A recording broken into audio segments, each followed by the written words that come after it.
Good morning. It's June 13th, about 1 a.m. I just got home from work, got a little bit of energy, so I thought I might come down and do a little more digging. I was moving along pretty good here. I'd made it all the way within a few feet of the back for my first strip. I'm going to do this in a series of strips down here. When I suddenly decided this isn't enough work, I'm going to increase effort and complexity and cost by about 3 times. And I'm going, ooh, hello, bubble wrap. Yeah, I'm going to put down a layer of plastic like you should do anyway. And then I'm going to put down a couple of inches of styrofoam. And then I'm going to lay some barrier PEX, it's called, to have heat in the floor. And I guess that's about it. Besides, I've got a big old roll of rebar, or rebar mesh, whatever you want to call it. I've got a big stack of buckets I've been using. Here I got about 50, 80 pound bags of concrete hidden in the blue there.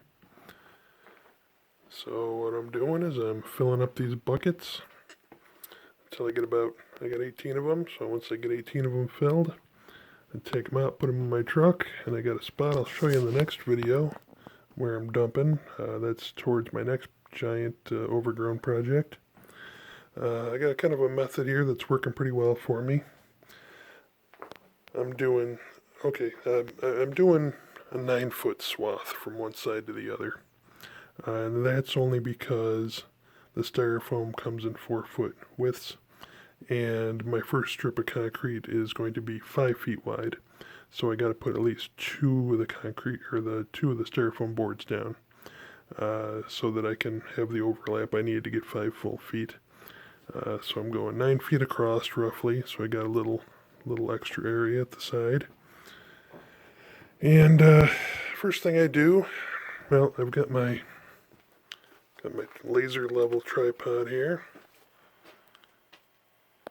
and then on my shovel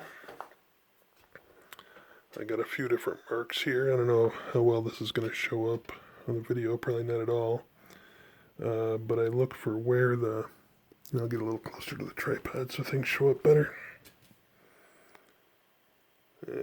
Light coming out of the camera's washing everything out. But I need, there you go.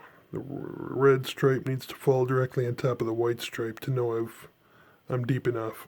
Now over here, this is this area I didn't have to dig, and it's a little bit too deep. So I just got to deal with that.